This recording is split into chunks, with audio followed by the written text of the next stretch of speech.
Welcome to our program on investment and trade in China and Asia, evolving opportunities and challenges. China remains in the headlines as businesses and policymakers assess how to navigate what's happening on the ground there and in Congress here. We have a wonderful group of speakers with us now. Tim Stratford is senior counsel in Covington and Burling's Beijing office, and he's in Beijing now. Dan Wang is the chief economist at Hang Seng Bank China. She's traveling in Hong Kong and is based in Shanghai. And moderating today is Guonan, a senior fellow at the Chinese economy at the Asia Society Policy Institute Centers for China Analysis. And he's joining us from New York City. All of our speaker bios are on our website in full. And I'd like to welcome our members in Seattle and Northern California. We're also pleased to have many of you joining us from other parts of the country and the globe as well.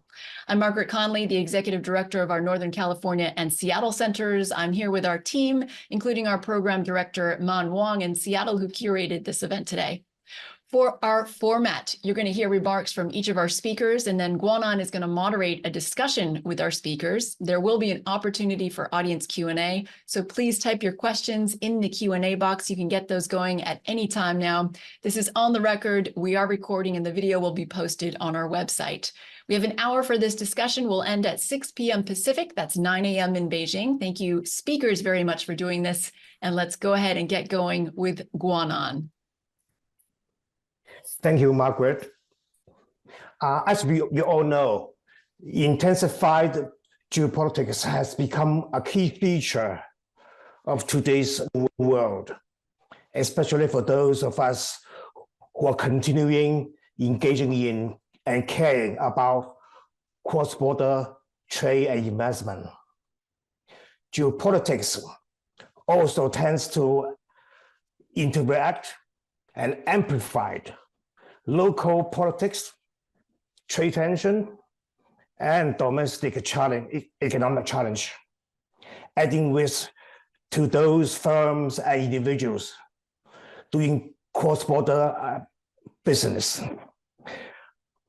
How we are going to prepare, navigate, and cope with the challenge of this new world? To shed light on these important questions and many others, we are fortunate to have two well-informed experts on today's panel, hosted by the Asia Society. And the plan will be the following. First, we will ask our two guest speakers to briefly give an opening remarks. And then I will follow up with a few questions to discuss with the two panelists. And finally, we open the floor for the audience for comments and questions. Okay, we'll turn to Dan first. Dan, you have the floor. So it's my great honor to share with you my understanding of what's going on in China and the changing environment of doing business in China. What has changed in China in the past 3 years is quite striking. It is not only that China seems to be stuck in a low inflation environment, but also it seems that many more foreign investors have deemed China as uninvestable. Based in Shanghai myself, I can see the changing attitudes and the lack of policy response from the Chinese government. There are a lot of discussion about why China is in where it is now. It could have a lot to do with the changing leadership, because the new leadership is a lot more conservative than the older one. And what they're focusing on now is the security issues. And it's not just the supply chain security, but also energy security, food security. And that means the resources have been directed from the soft attack from the consumer market to the industrial sectors and to especially the high-tech sectors. And the implication of that changing attitude is quite significant, because in the 30 years before COVID, basically the market-based economy and reforms were the main theme. But now with a heightened alerted sense that China might face more sanctions and more restrictions from both the US and maybe the European market, There have been an effort of China's collaborative intentions with the global South instead of with the developed nations. And for domestic economy, we can see that the biggest problem has been the housing market. And the housing crisis is not an organic problem with China's business cycle. Rather, it is an intentional change. From 2021, the Chinese government has been trying to squeeze the asset bubble and also to tell the real estate developers to deal with the debt problem. But as a result, it has dried up the liquidity in not just the housing sector, but also in the greater economy. And even now, we don't see any sign of the housing market turning around. So our forecast right now is that the housing market might have a reverse or a changed or a warmed up attitude towards the end of 2025. But before that, we probably will see more of a falling trend. The sales have been going down as well as the home prices. And on a greater scale of the domestic economy, the manufacturing industry and infrastructure spending are still holding up quite well. But besides that, the consumer sentiment is still quite muted. Income growth and wage growth have slowed, and people have become way more conservative. And we see higher propensity to save and a lack of interest in the stock market. So I will stop here and we'll come back with some of the questions that you're interested. Thank you, Dan. Next, let's turn to Tim for his opening remarks. Thank you very much. I'm very honored to be on this panel with you, Guonan, and with Dan Wang. My main focus over the last few years has been trying to address the fundamental uncertainty that the business community feels, both the domestic business community, but especially the foreign business community in China. So I go to DC, I meet with officials there, then I come here to Beijing, I meet with officials here, and I try to understand what's going on.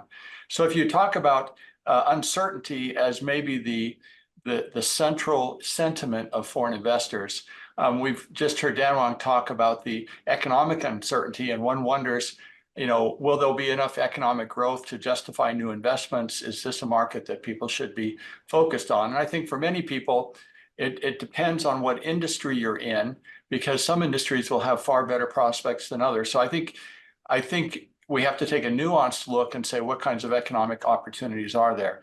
But let me focus for a minute on the geopolitical uncertainties.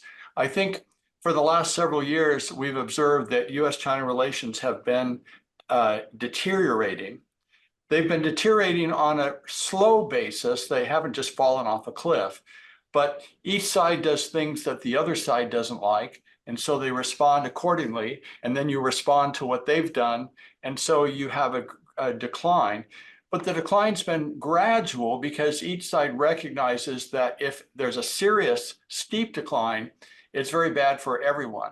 So what we've been trying to do is slow down the decline so that somehow, despite fundamental strong disagreements between the two countries, they still can manage their differences in a way so that the relationship doesn't continue to become fundamentally worse.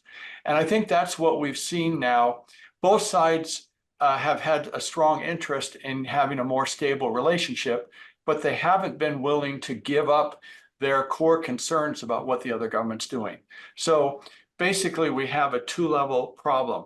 One is, can we solve the deeper fundamental questions? And I think most people think that those questions are not going to be resolved anytime soon. They're going to be with us for at least a decade. And we're going to have to figure out how to live with those differences. So then on the second level, the question is, can we maintain a kind of stability in the relationship even while we're trying to deal with these deeper problems with South China Sea, with Taiwan, with different economic models, with how we're dealing with Ukraine and Russia, all of these different types of issues. And I think what you've seen, the US government sent a series of cabinet members here. And of course, most recently, just earlier this week, Secretary Yellen was here. And I think the actual tone of those meetings has been quite professional and quite constructive. And so you can see that both sides are trying to get along with each other, but at the same time, they can't really make a lot of progress on the deeper issues. I was meeting with a senior party official yesterday, and she described the situation as a kind of dynamic stability. So the question is, I love the phrase. So the question is, how fragile is this dynamic stability while we're learning to do as much business and cooperate as much as we can in important areas, while at the same time, we really have fundamental differences of opinion that are core concerns of each country. So I think that's where we are now. We're in a kind of a fragile, dynamic stability. I think both sides don't want things to fall off a cliff between now and the presidential election. China doesn't want to be part of the negative election rhetoric that we get in the United States around this time of year. But at the same time, we have concerns about what's going on in the Philippines. We have concerns in other areas, and we have economic concerns. We have technology transfer concerns.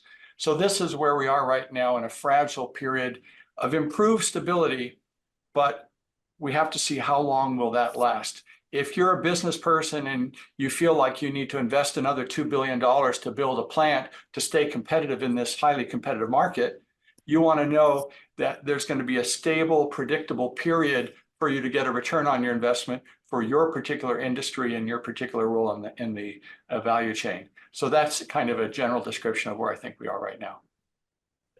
Tim, may I follow up with one or two questions, maybe with both you and Dan? I clearly see both sides in Beijing and Washington have tried their best to manage this very fragile situation. This can be seen, for example, from the recent meeting of Xi Jinping with the American CEOs in Beijing, and Janet Yellen visit to China. So it's besides one thing, can they manage to do so sensibly in the next year or so, just getting through the US elections first? Either Dan or Tim, you can take up the question. Well, I can maybe comment. It will not be easy. The Chinese government's not pleased at the meetings that are taking place in Washington right now with the US, the Philippines, and Japan. There hasn't been a let-up of pressure. When we have competition points, each side is pushing against the other, and we're not really seeing a let-up of that. I think we can see, I would expect that we're going to see more action by the US government expressing their concern about the type of economic support that a number of Chinese companies have been giving to the Russian economy that's affecting the military. That's an area where I expect that we'll see the US pushing harder because they're not happy with what China's doing. And I think we can see another of pressure areas. So it's going to be difficult. I think that the leaders of both countries recognize that they can't push too far. And China has shown some constraint on the economic side in retaliating for what they see as unfair measures where the US is trying to control some sensitive technologies. So I think it's doable, but I think we continue to have to watch it very carefully because it is very fragile. That's my view. Hi, Dan, what would your take?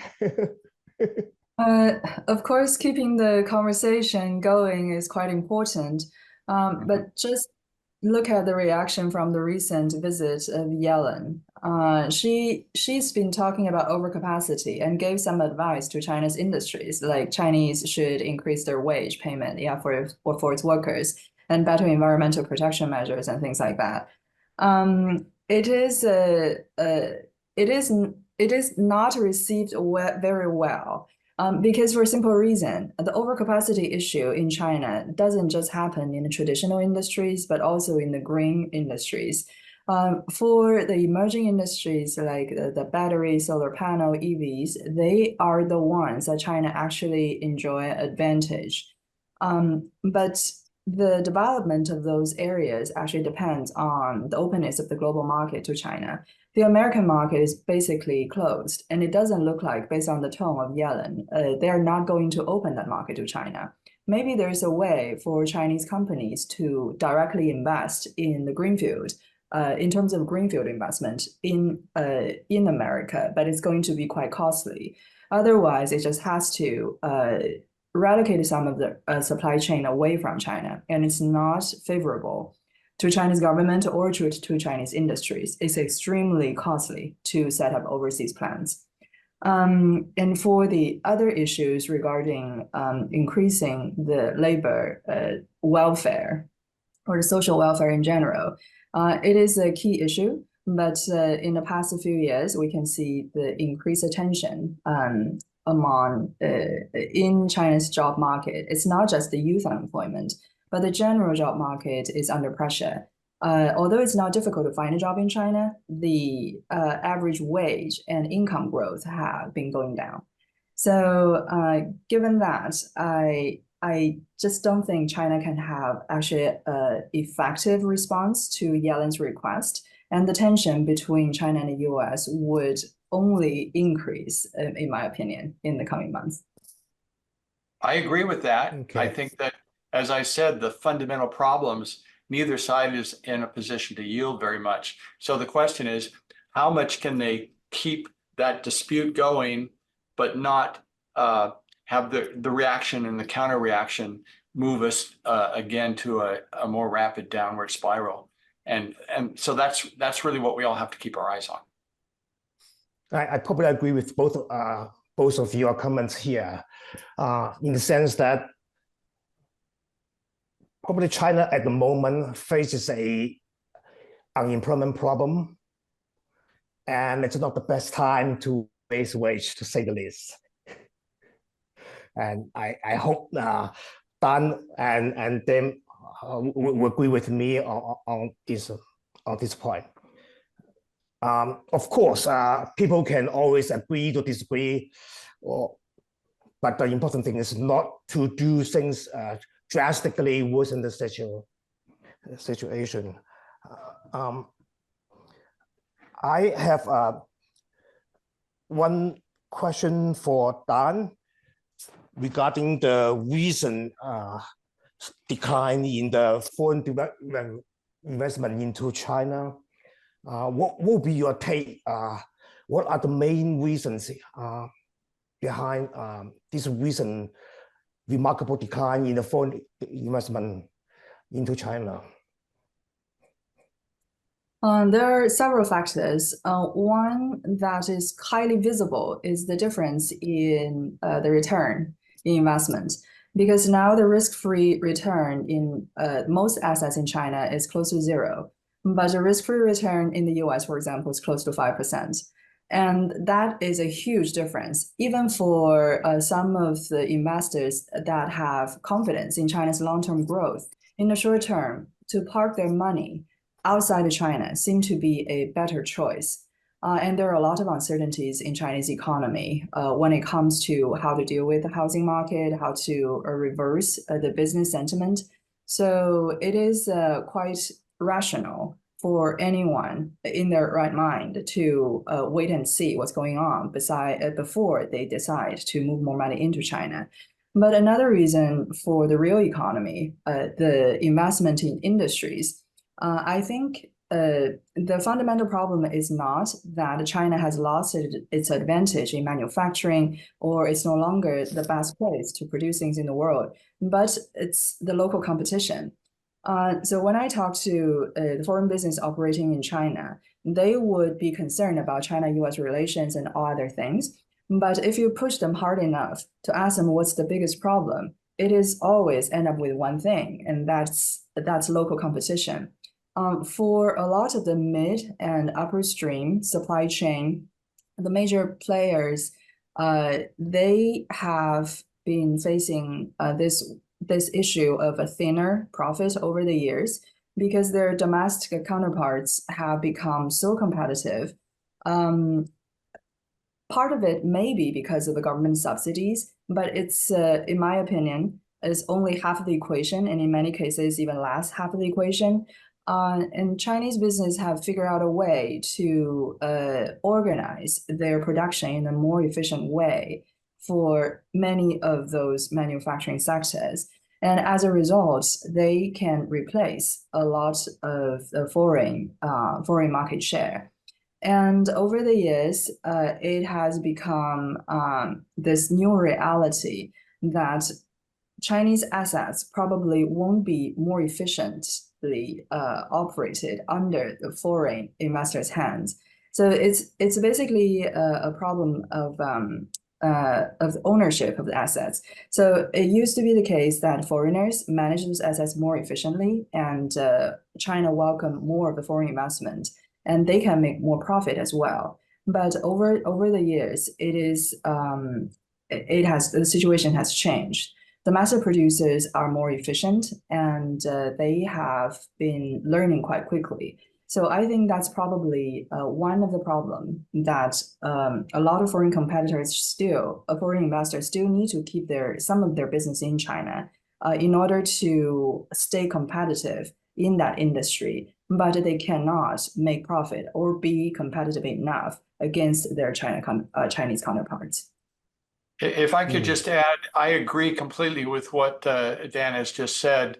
The local Chinese competitors are very competent, and it's very difficult for foreign companies in many cases to keep up with them. If you look at the electric vehicle industry, for example, not only in the China market but globally, the leaders of major global car manufacturers have said that they're several years behind China in doing this. And so you have to give the Chinese entrepreneurs a lot of credit for what they have achieved. At the same time, there's another dynamic as well, and that is that especially in sensitive technologies, but also largely across many spheres of the economy, the Chinese government wants to develop self-sufficiency so that Western powers such as the United States cannot exercise what they would regard as undue leverage. And so for sensitive technologies, there's a lot of emphasis on developing national champions. Chinese companies are told, buy from the Chinese company, and even though their product is not quite as good yet, you should still buy from them because we need to develop the Chinese industry in that sector. So, a number of years ago when I was working at General Motors and we were investing in China, we saw the China market as something that was going to grow indefinitely. And as long as we could maintain a share of that market, it would be a very attractive investment. But now in many sectors, the sense that as long as foreigners have something to contribute, they're welcome. But as soon as possible, Chinese companies will take more and more of that particular industry sector. And so companies have a less optimistic view about their future. And so the risk involved doesn't lead you to be as aggressive in investing in a market if you think the market for foreign companies is going to be diminishing over time. And again, this depends a lot on which industry you're in. In some cases, the more enthusiastic China is to welcome you in a particular sector now because they need you, they're also more keen to not need you in the future. And so it's kind of a two-edged sword. It's kind of adverse dynamics here. So here we have a dilemma here. On the one hand, Beijing intends to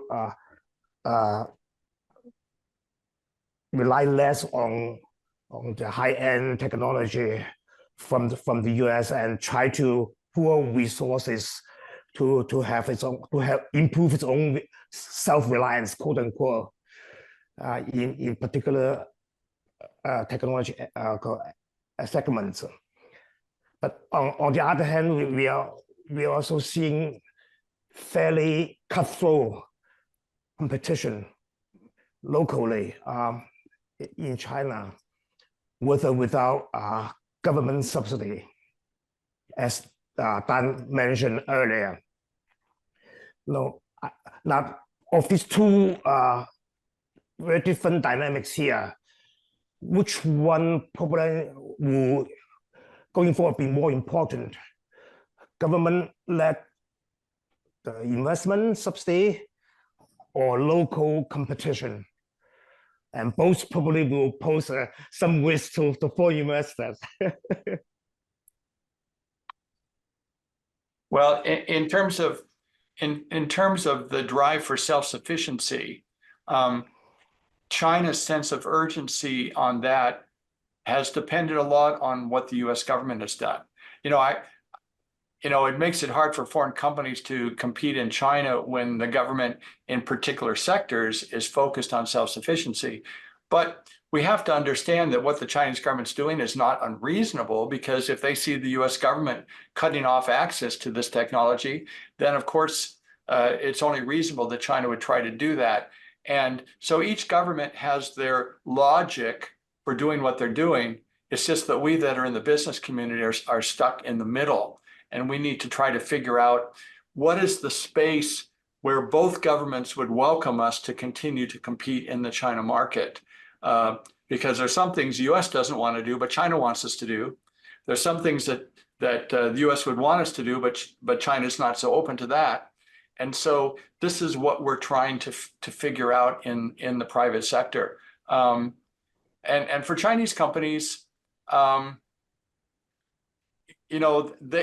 of the reasons they're competitive is because the government creates very favorable conditions, but they're very good at taking advantage of those conditions. So I think it's sort of the two dynamics that you mentioned, I think, are both happening and mutually reinforcing. And so I think both of those are very important for foreign companies to understand and to incorporate in their own business planning for China. Hi, Dan, do you have anything to add? So the import substitution or the self-sufficiency in technology has become a main driver for China's growth. And I can see both the costs and benefits, because on the surface, it looks like a faster way to reach Chinese government goals. But it has created a lot of barriers when it comes to international collaboration in certain technologies, and it's not just in the chip industry. Lately, there are a lot of discussion about this magical year of 2027. Something might happen in 2027. We don't know what, but maybe the Chinese government has a plan. But we don't know exactly what's going on. But when we look at their industrial plan, one of them is a high emphasis on the self-sufficiency in China's state sector. So for the 97 China's centrally owned enterprises, they have to completely be self-sufficient. No, they have to change their digital system completely to the domestic suppliers. And right now they can still use Microsoft, for example, but by then they have to replace that with Chinese operating system like WPS or something else. And this would, after 2027, be extended to 8 other strategic industries, including education, healthcare, finance, etc. So the path seems quite clear that China doesn't want to depend on maybe the benevolence from America on its high tech. But for China to develop all those technologies is highly costly, and in some areas, basically impossible, because it's global supply chain, like chips. You can't just single-handedly invent everything on your own for every point of to develop those chips. But we should also notice that Chinese government's industrial policy have been very effective in the past 20 years when it comes to cultivating global champions. And we have seen the development in the solar industry, in the wind technology, and now for the EV supply chains. So that has created maybe in a way a more hostile international environment for China. The government has realized that, but at this point, there's very little they can do. Their effort to develop the industry has already caused a tremendous investment in certain areas, overinvestment, and they need to find a market to digest all those capacities. So in the next few years, I think we will see more of an effort of Chinese companies going out, of Chinese products going out, maybe to the global south, but more effort probably will be in the European market. Okay. Then do you agree with the team? Do you agree with Dan? I do. And so that again underscores the dilemma we have on many levels. If you're a US company and China says we want to be self-sufficient in these different sectors over time, but at the same time, they say, we welcome you, we have no limits, we're always welcome, we're becoming more and more open to foreign investment. It gives us a mixed signal. So we have to be, we have to go beyond the headlines and we have to do the analysis, okay, for this particular industry, what role can we play and how long will we be able to do that? I mean, my own personal view is that the economic relationship between our two countries is extremely important, and it's something that we should enhance as much as we can, not only because of the pure economic benefits of working together, but also because it adds stability to the overall relationship. It means that Chinese people and American people are sitting down and working together and solving problems and developing friendships. And I think that the more contact we can have between our two countries, the better off we are. We see, Xi Jinping's acknowledgement and emphasis of that when he talked about people-to-people exchanges, when he was in San Francisco, when he talked about having students go. And so I think everybody agrees that having more exchanges between the people of our two countries is important. And I think that business is one of the important ways. But again, in the business community, we're looking for more clarity about how do we take China's open door and their self-sufficiency drive and find the space in it that creates an opportunity for us. Great. As an economist, I have a strong hunch or belief that China and US, the two economies, are highly complementary to each other. But the problem is that geopolitics can only widen the trust deficit. You need trust to turn the complementary advantage into cooperation. And that's the reason I have a suspicion that lately I'm seeing widening fracturing of the two economies here, or two camps, one led by the US and the other led by China. I'm not so sure whether you agree with my suspicion or not. Well, I used to be a US trade official. I worked at USTR, and I was responsible for the US trade negotiations with China. And during the period I was at USTR, there was still a pretty strong consensus that the principles laid out in the WTO were the right pathway, and that there would be a lot of advantage for China and the US to follow the WTO rules and to develop our trade based on national treatment and most favored nation treatment and that type of thing.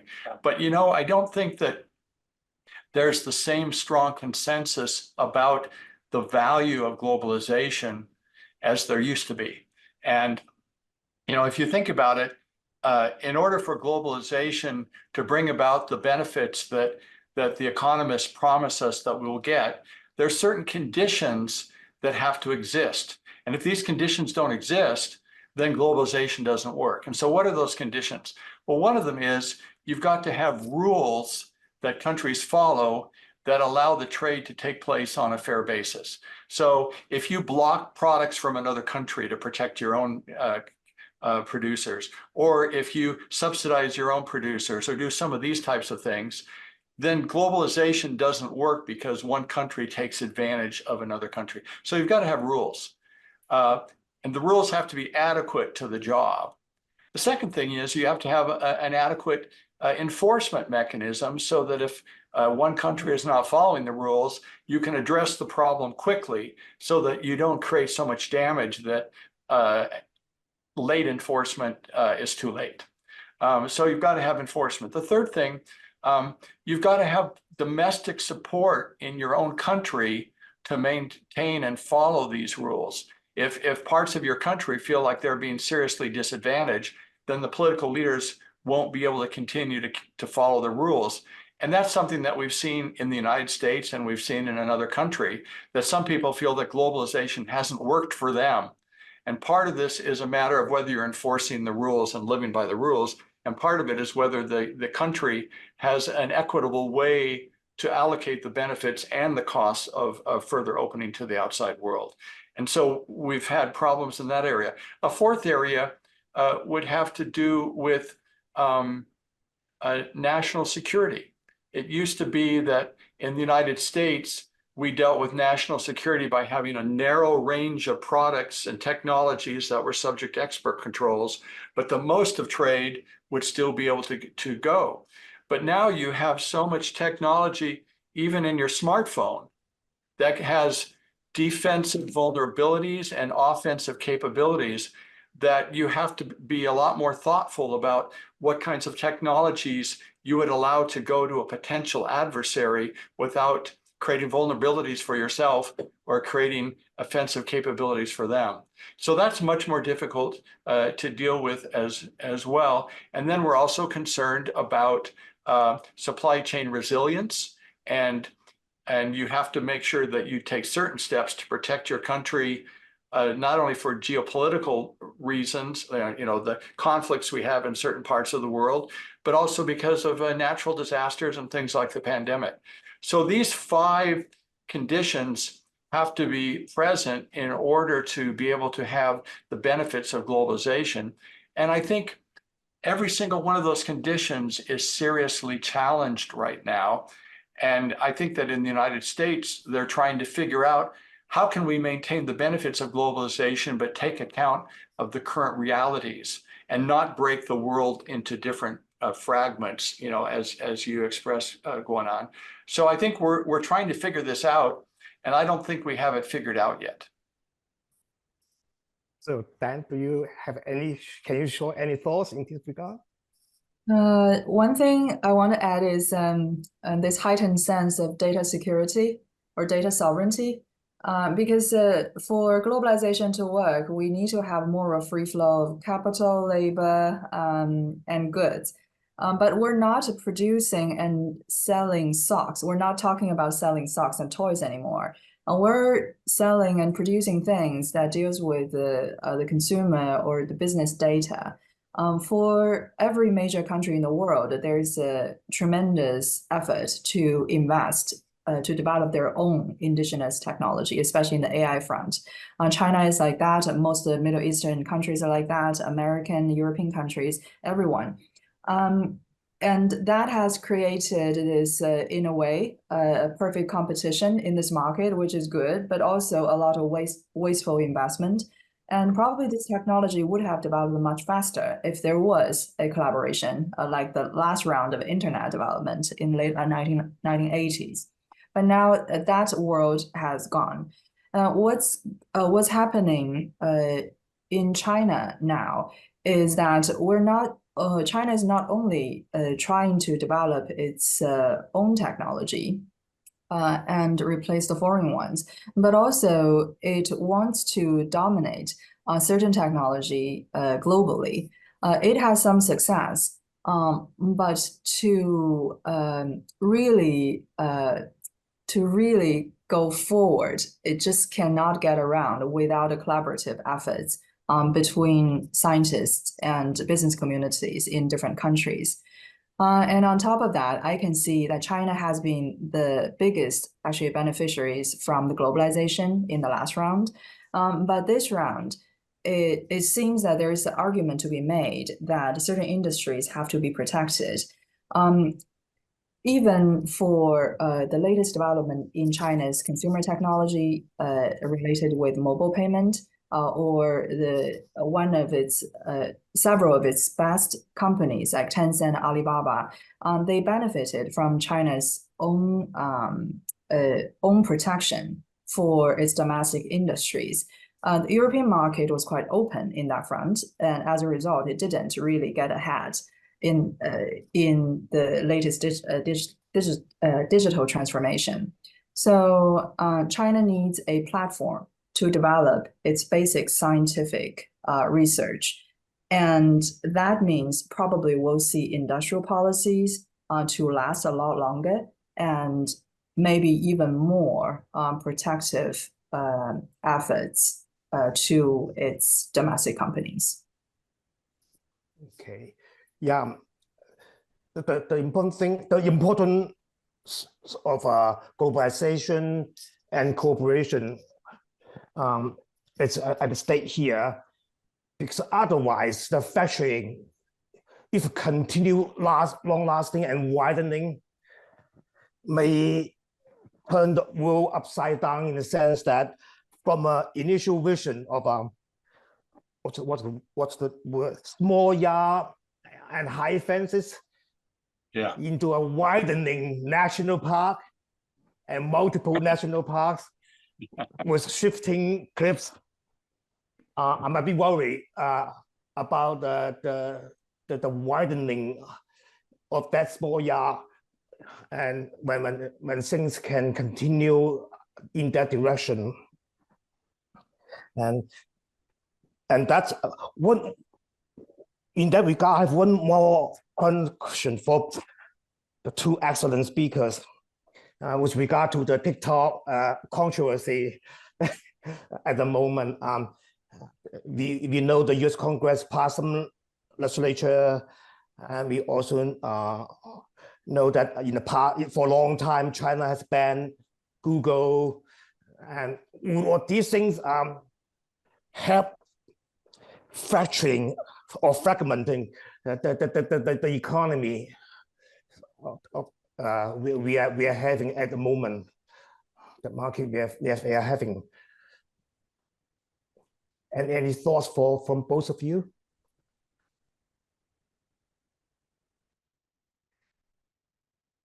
Go ahead, Dan. I'd hear your thoughts first. TikTok. Well, I actually think it's not a bad thing for TikTok to go through this scrutiny in the US. It will set an example for other Chinese companies that want to get into the US market. The legal cost is certainly high, but it's a necessary cost that every company should be prepared for. And I do think even for TikTok, a company like that to exist in the US, it's a somewhat not a miracle-ish, but close to that, given how sensitive it is to deal with so much of the consumer data, and also have a political influence in a country that is in a lot of conflict with China. So I don't think it's going to be an easy battle, but also I think it's one of the examples to show how a company can survive in an environment like this. And it's not just TikTok, right? The top 5 apps that's downloaded in the US, 4 of them are from China, and 3 of them are related with e-business and what's the category of TikTok? The social media. And one of them is the short video, the real short. So that has a wider impact in the minority groups in the US. So it's not entirely impossible for the Chinese investment in the US. I think that is actually one of the positive sides from this recent development. I agree with that. I think each government has a responsibility to identify risks that the country faces and to take reasonable measures to address those risks. I mean, it's taken some, US has been advocating this, and it's been taking some time for the Chinese government to accept that way to frame things. But I think that the Chinese leadership has sort of come around, because after all, a lot of the things that China is doing that foreign companies don't like is China's efforts to de-risk. They're identifying things that they think are a risk to China, to the party, and so on. And so they're trying to take those measures. So again, coming back to my mantra that we want to have as much space for business as is reasonable, I think we need to perfect our ability to identify risks and to take measures that address that risk, but that don't go beyond that. And I think you have to be a technical expert to say, okay, is there any way that, what are the risks that you see with TikTok? Or what are you risks to see with Chinese EVs in the United States? Or what are the risks you see in these other areas? And is there a satisfactory way to address those risks so that you should be able to allow that kind of business activity to continue? It would be nice if Google and some of the American platforms were able to operate more freely in China too, but the China sees a risk there. So I think that China has taken a stronger measure than might be reasonably necessary to address the risk. And it'd be nice if they defined some space that American companies could operate. And I think that it would be reasonable for the US to, articulate what the risk is and come up with effective measures for that as well. I think, thank you very much for the two excellent panelists. And now we will leave some time for the audience to raise their questions and offer their comments. Okay, let's see.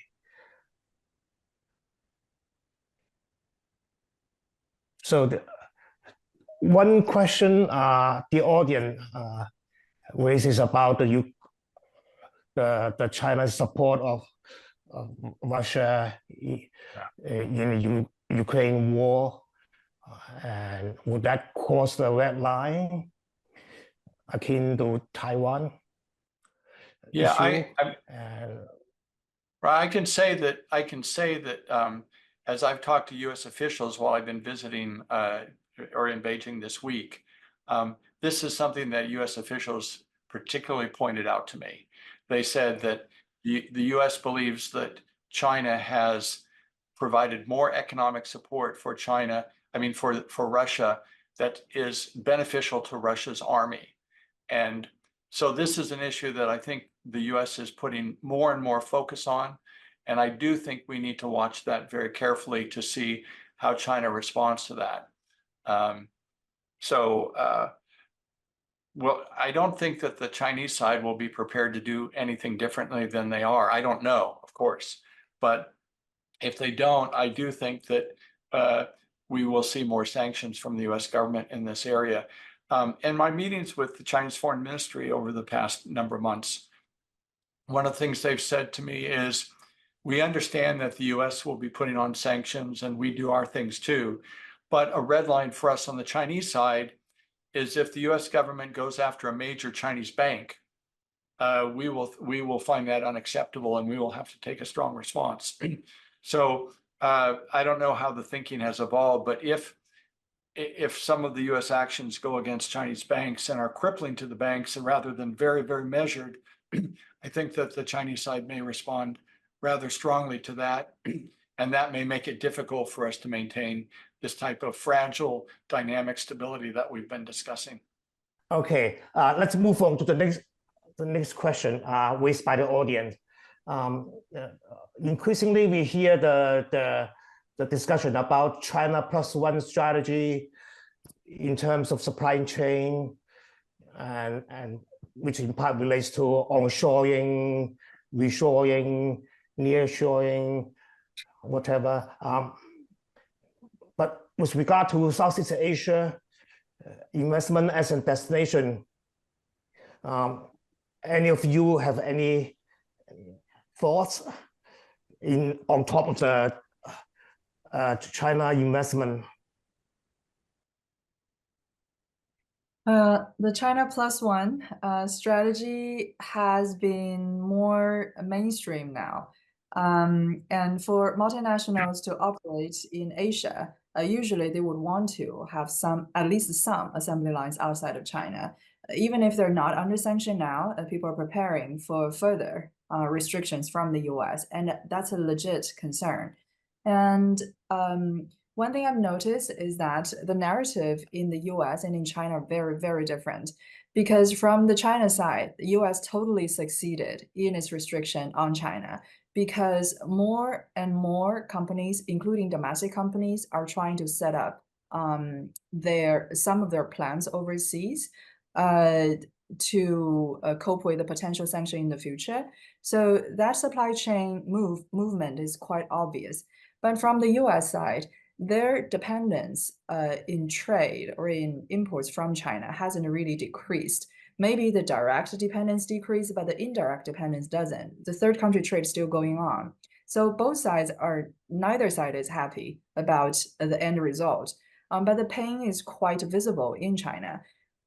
Even for the biggest Chinese companies, when they want to implement the China Plus One strategy, like setting up new factories in the Greater Asia, it has become more costly than before.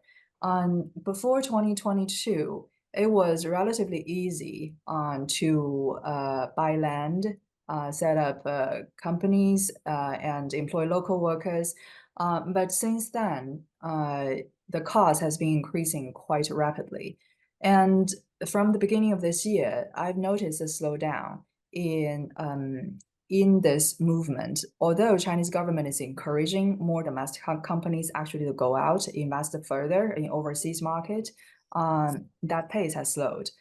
And for the US buyers, they have also felt the pain of having to pay more for the same goods, or sometimes they have to change their suppliers, and that's also very costly. So I think there would be a limit on how far this strategy can go. It's impossible to replace China with another country or even a combination of other countries, especially when a multinational is dealing with several Asian countries just to clear at the custom or to deal with different labor market. It's in many cases impossible. So I think eventually China will still be the hub and the main manufacturing center. It's the factory of the world. That status won't change. But maybe the US sanction towards China would be more focusing on the financial side rather than the manufacturing side. I certainly agree with that. The rest of the world cannot be a substitute for China and China's achievements as a very efficient and capable manufacturing source. And when we've seen friendshoring, as Dan said, often the second tier supplier is still China feeding into the Mexican plant or the Malaysian plant or something like that. So you still have a vulnerability to China. You've just increased the complexity and the cost of your sourcing. So why are companies doing this? Well, let me go back to the auto industry as an example. Maybe you have a production line in the United States. Maybe a particular vehicle has 2,000 parts that you assemble. Maybe 50 of them come from China. And they don't have to be anything really fancy. They could be a bumper or a luggage rack or a headlight or something. But if that flow is stopped, you have to stop the whole assembly line. You basically close down the plant. And so companies around the United States have had to do a supply chain resilience studies. This is very common in the US now. The pandemic really emphasized it, and also looking at the sanctions that have gone on with respect to Russia and looking at other disruptions. And so China has often been the center of these supply chain resilience studies because China is such a major supplier. And even though it may cost more to source someplace else, and maybe you only have a 10% chance that a certain thing would disrupt the flow, but the cost would be so great that you can't afford to do that. And so this is the struggle that companies are having and trying to figure out how to deal with this. Okay, great. Yeah, indeed, the risk or benefit of diversification and supply chain concentration hinge very much on the trust of different parties, which will in turn go back to the issue of geopolitics. We have one more question from the audience, very interesting one. And we'd like, is it to be too nearsighted to focus only on the business opportunity when there's so many cultural opportunity, despite regardless the geopolitical conditions? Any response from either of you? I mentioned a minute ago that I think the business relationship is important because we need to cultivate more people-to-people exchange, and business is one way for people to get together. I'm actually working with a number of different pro bono clients to try to promote people-to-people exchange. One of my clients is working to set up a youth camp, summer camp in China, where 150 American students who have been studying Chinese, middle school students, will come, and 150 Chinese students will be with them. They'll do art, they'll do different crafts, they'll do things, for about a 3-week period. But the more we can do to people, I think that's a very important investment in the future. And I completely agree with the sentiment of the author. I definitely wish there were more cultural exchange. Definitely. I wish there were more cultural exchange and more interaction between the civil society. And the restriction, I'm afraid, is probably more from the Chinese side rather than the American side. The lack of trust on foreigners in general is quite widespread in the civil society now in China, I'm afraid. And that has a lot to do, of course, with the government, but also has a lot to do with the narrative going on in the US. After they label China as, say, the revisionist or adversary, and it just seems to many Chinese people that this America is no longer the America from 10 years ago. And the competition seems to be going on. It will go on for much longer. And for Chinese students, their number one choice of studying abroad is no longer the US. After college, it seems that the European countries, especially UK, has become more favorable option. So that lack of academic collaboration will also become an issue in the future, I'm afraid. Okay. Unfortunately, time is running out. We're up. And I wish to thank both panelists for their excellent comments and thoughts.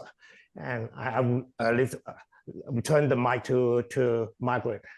Dynamic stability. I really like that slogan, and breaking down the narratives. That was all very interesting. We appreciate your expertise, all three of you, and your updates on the ground. The US-China relationship keeps on evolving, and we'll keep covering it here. People-to-people exchange and cultural exchange. It is what we do at Asia Society, and we have our work cut out for us for sure. Thank you so much to Guonan, Dan, and Tim. Dan, hope you have a good flight. And for our audience, if you are not already an Asia Society member in Seattle or Northern California, please join us. You're going to get access to terrific events, some that are coming up. We have a special opportunity to attend the premiere of the film Dancing with the Dead in Seattle on April 21st. Asian Development Bank head Chantal Wang is coming to San Francisco on April 23rd. We're hosting a huge Chinese language conference in Silicon Valley on May 2nd. And our new Asia Society CEO, Dr. Kong, will also be in town in Silicon Valley on May 2nd.